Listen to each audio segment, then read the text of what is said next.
Jadi kita juga akan teruskan perbincangan kita di studio ini kali ini berkenaan media sosial. Bagaimana kuasa media sosial itu dalam menentukan corak ataupun perjalanan sesuatu kempen pilihan raya, khususnya di pilihan raya Pematang Pauh yang sedang berlangsung.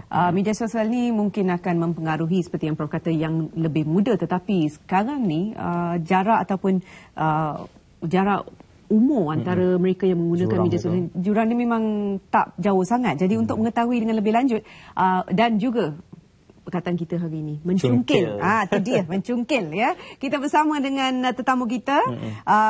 Kita bersama dengan Encik Ahmad Raziz Rashid, penganalisis politik, dengan topiknya media sosial mempengaruhi undi orang muda, ya ke tidak? Itu dia. Selamat pagi. Selamat pagi. Selamat pagi Encik Aziz. Okey Encik Aziz, tadi saya dah sebut berkaitan media sosial ni dah jadi satu gelombang baru. Dulu kalau orang berkempen dari rumah ke rumah, adanya ceramah umum, adanya maknanya lebih kepada bersemuka. Sekarang ni media sosial ini sesuatu yang kita tak tahu sejauh mana dia punya capaian, sejauh mana batasannya, tetapi medium itu digunakan untuk berkempen dan juga menyebarkan benda-benda yang ada yang tak eloknya. Betul. Encik Aziz. Sebelum tu kita kena lihat dulu tentang dinamism social media ni. Apa itu social media? Dan ramai orang ingat social media ni hanya daripada Facebook, Twitter, YouTube dan sebagainya. Tapi sebenarnya landscape media sosial ni lebih besar. Kita ada beberapa aplikasi seperti ICQ, kita ada MSN Messenger dan semua tergolong dalam media sosial. Dan apa yang penting dalam media sosial tersebut adalah tentang perbualan. Okey. Bagaimana Facebook boleh jadi bukan media sosial? Okey, contohnya kita posting sesuatu, kita tak ada komen, tak ada like, tak ada share dan tak ada sebagainya. Kadang-kadang kita sendiri like. Itu kita katakan shock sendirilah kan. Betul.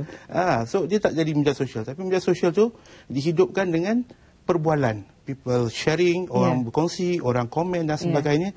Interaksi itu yang menghidupkan social media sebenarnya. Dan informasi-informasi di dalam Facebook dan sebagainya, pergerakan velocity-nya sangat pantas. Orang boleh dapat berita tak kira lokasi sekarang ni, tak kira lokasi mana pun ada sekarang ni. Lagi-lagi dengan WhatsApp, WeChat dan sebagainya, penduduk ataupun rakyat boleh dapat maklumat di hujung jari saja. Dan itu agak menakutkan apabila maklumat tersebut tidak dapat ditapis terlebih dahulu, sebab mereka boleh menyatakan apa sahaja yang mereka nak. Itu yang menjadi focal point kita, iaitu bagaimana persepsi dalam media sosial ni ataupun berita-berita dalam media sosial ni harus ditapis dulu, dikenal pasti sumbernya dulu, ditahu kesahihannya dulu. Ramai orang akan bersifat emosional dalam social media ni. Itu yang kalau kita kaitkan balik dengan apa yang berlaku sekarang ni di Pematang Pauh, apa yang berlaku pada rakyat ataupun mereka di Pematang Pauh ni, mungkin ada juga beberapa informasi ataupun artikel-artikel yang di laman sosial ni, di Facebook, Twitter seperti yang dikatakan, ICQ chat, MSN, mungkin setengah tu ada sahihnya, ada berita yang sahih, setengah tu tidak. Jadi kalau kepada orang ramai di luar sana yang bersama kita pagi ni, apa nasihat yang boleh diberi kepada mereka? Apa yang boleh kita dapatkan atau macam mana kita nak tengok ataupun lihat kesahihan apa yang dapat kita baca? Okey. Sifat dalam social media ni, sesiapa sahaja boleh post menggunakan akaun, siapa sahaja boleh buat akaun. Ada kalanya akaun tersebut bukan akaun yang betul. Kan ada akaun yang palsu, menggunakan nama orang lain. Banyak lagi kes-kes polis telah dilaporkan tentang menggunakan akaun online dan sebagainya. So apa yang penting ni, kita menggunakan media-media prime media kan, macam RTM sebagainya, surat khabar, utusan dan sebagainya, untuk kita refer balik, lihat balik adakah sama maklumat tersebut. Sebab media-media prima ni adalah satu badan berkredibiliti. Mereka bertanggungjawab atas pelaporan yang dilakukan. Sekiranya salah, mereka boleh dikenakan tindakan. Betul tak yang tu? Betul. Dalam hal itu juga Encik Raziz, bagaimana media ataupun media mainstream, media perdana ini boleh menyaingi kepantasan penyebaran maklumat yang dimiliki oleh media sosial? Mungkin media perdana itu sumbernya sahih, media sosial kita tak tahu kesahihan. Tapi masyarakat sekarang lebih kepada segala-galanya serba pantas. Semua orang nak tahu yang menjadi yang pertama yang nak tahu. Dalam hal ni media perdana macam mana boleh menyainginya tu? Tapi saya suka dengan statement, kalau boleh nak jadi orang yang pertama yang tahu. Betul lah kan? Dia nak jadi orang pertama yang post dalam WhatsApp, dia tahu tentang perkara ni. Itu jadi kebanggaan masing-masing. Dan saya lihat media prima seperti siaran televisyen, surat khabar dan sebagainya perlu ada transition kepada pendigitalan. Mereka juga harus menyaingi masuk dalam platform digital. Saya yakin RTM juga ada lakukan perkara tersebut. Tetapi kepantasan, kesahihan berita tu yang menjadi lambat tu. Nak sahihkan tu menjadi lambat dan tertinggal dengan apa yang berlaku di sosial media yang tak perlu kesahihan. Itu masalah yang perlu diatasi. Kita perlu menyahihkan berita tersebut dengan secara pantas yang mungkin dan menyiarkan. Tapi kita lihat juga trend penggunaan media sosial sekarang ni pun, mereka lebih suka bagaimana nak menyebarkan satu berita, mereka suka print screen. Capture satu tweet daripada bernama contohnya, daripada RTM contohnya, dan kemudian siarkan kembali ke dalam media sosial. Itu menjadi kesahihan kepada berita tersebut. Tapi jangan lupa, ada juga individu yang tak bertanggungjawab, mereka edit, mereka manipulasi pula. Itu melampau. Manipulasi lah tweet yang dikeluarkan oleh contohnya RTM. RTM nak melaporkan satu berita yang sahih, tapi dia edit, dia tukar, dia masuk benda lain, pula yang masuk. Yang lain yang masuk. Itu masalah dengan media sosial akibat daripada pengguna yang tidak bertanggungjawab untuk memenuhi aspek kepentingan sesuatu. Bagaimana pula kalau kita tengok trend di media sosial, semua orang nak menjadi juara di media sosial. Semua orang nak jadi orang yang arif dalam satu isu di media sosial. Kalau boleh, dialah yang paling tahu semua. Bagaimana kita nak menangani golongan individu seperti ini dan apa perubahan yang perlu dilakukan dalam masyarakat kita supaya sikap dan juga kita katakan etika seperti itu tidak berterusan. Okey, ini satu perkara yang dah menyentuh tentang psikologi, crowd psikologi, psikologi khalayak kan. Di mana dulu benda yang sama berlaku. Dulu benda sama yang berlaku, mereka nak menjadi juara isu, tapi benda tu berlaku dalam atas meja kedai kopi. Kedai kopi kampung. Mereka lah yang jadi juara tentang isu tersebut. Mereka tahu segalanya. Mereka lah yang champion tentang isu tersebut. Tapi sekarang ni, sembang meja kopi tu dah dibawa kepada alam maya, di Facebook, di Twitter dan sebagainya. Dan penyertaan lebih ramai. Tak kira daripada usia, tak kira daripada kaum, tak kira daripada agama, semuanya dan juga bersembang. Lokasi, sebab setengah tu dari luar negara juga boleh baca dan dipengaruhi oleh apa yang ditulis. Keadaan tu mempengaruhi undi tak? Keadaan tersebut sebenarnya ada percentage yang mempengaruhi undi, tapi saya kira buat masa ni belum lagi menjadi satu orang kata pilihan raya social media. Belum jadi perkara tersebut.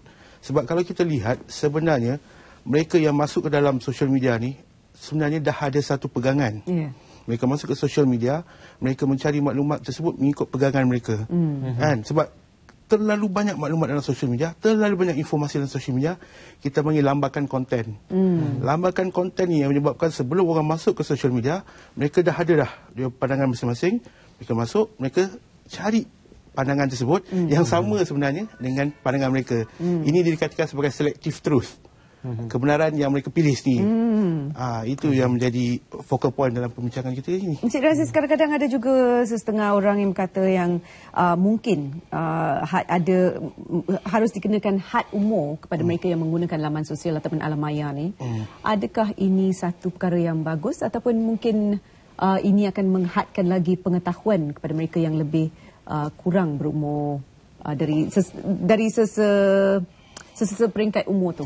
Okey, kalau kita lihat pun dalam Facebook pun mereka ada satu klausa yang menyatakan bawah daripada 15 atau 13 tahun perlukan pemantauan daripada ibu bapa. Ya, betul. Tapi kadang-kadang benda itu semua kita write je, terms of agreement dalam social media, dalam internet ni tak ada siapa baca. Itu sebenarnya yang berlaku dalam masyarakat kita. Sebab terlalu banyak. Kan, kalau kita lihat benda-benda yang menghasut, benda-benda yang tidak elok, benda-benda yang bersifat lucah, pornografi dan sebagainya, boleh diakses oleh sesiapa saja. Mereka hanya perlu menipu saja. Kan? Credibility. Kalau kita nak mengenakan had undang-undang dan sebagainya, saya fikir logistik dalam melaksanakan perkara tersebut sangat orang kata nightmare. Kan? Bagaimana kita nak menentukan dia punya flow, nak menentukan itu menjadi satu igawan ngeri lah bagi saya kan. Tetapi dia juga menghadkan pengetahuan, percambahan ilmu daripada kita nak dapat maklumat daripada luar negara. Tapi bagi saya pemantauan daripada ibu bapa itu penting. Memang penting Encik Razis, untuk pematang pauh bagaimana jangkaan Encik Razis? Okey, dalam kita tengok konteks pematang pauh yang saya katakan dia bagi saya lah pendapat saya, dia sebenarnya yin dan yang kepada pilihan raya Rompin. Di mana kita tengok pilihan Rompin berada di kawasan pedalaman. Permatang Pauh pula di pinggiran bandar. Okey, penetrasi internet mereka tak sama. Exposure bagi Permatang Pauh lebih daripada Rompin disebabkan juga oleh ikon-ikon yang bertanding. Betul. Dan kerusi panas juga itu menyebabkan faktor juga. Dan kalau kita tengok lambakan konten di dalam media sosial, saya ambil contoh daripada analisis saya sendiri, hashtag PRK Permatang Pauh lebih kurang 2 kali ganda penggunaannya daripada hashtag PRK Rompin. Maksudnya sekarang ni PRK Permatang Pauh bukan lagi menjadi satu perkara yang lokal. Bukan setempat hanya di Permatang Pauh saja, tapi dia mempengaruhi national perception. Betul. Apa yang berlaku dalam Permatang Pauh bukan setakat orang Permatang Pauh nak tahu. Orang kat Johor Bahru pun nak tahu. Orang kat Sarawak nak tahu. Orang kat Sabah pun nak tahu. Dah tak jadi sempadan dah sekarang ni. Lebih-lebih lagi pada waktu-waktu kritikal hendak membangun undi. Pada waktu kritikal inilah bagai-bagai cerita yang ajaib akan keluar kan. Yang hebat-hebat. Tempoh berkempen dah tamat malam semalam, tetapi di media sosial masih boleh berkempen sebab tidak dihadkan di media sosial. Tidak dihadkan di sosial kan. So maksudnya saya kalau berkempen secara baik saya tidak hiraulah. Masalahnya dengan propaganda-propaganda yang jahat ni. Yang tidak sempat untuk pihak mana-mana pihak, sama ada pihak Barisan Nasional ataupun pihak PKR untuk menjawab kembali isu tersebut. Itu yang menjadi igawan negeri juga dalam media sosial ni. Baik, Encik Razis, mungkin sebelum kita mengakhiri segmen kita, nasihat kepada mereka di luar sana, bukan hanya mereka dari Pematang Pauh ataupun mereka yang menyaksikan kita pagi ini, kepada semua rakyat Malaysia. Nasihat saya yang utamanya adalah kebenaran dalam social media ni bukanlah gospel truth. Fakta di dalam media sosial ni bukanlah fakta yang betul, tapi perlu diselidiki terlebih dulu. Dia campur aduknya maklumat dalam sosial media ni, kita perlu tengok dulu, kena cari sumber yang sahih terlebih dulu.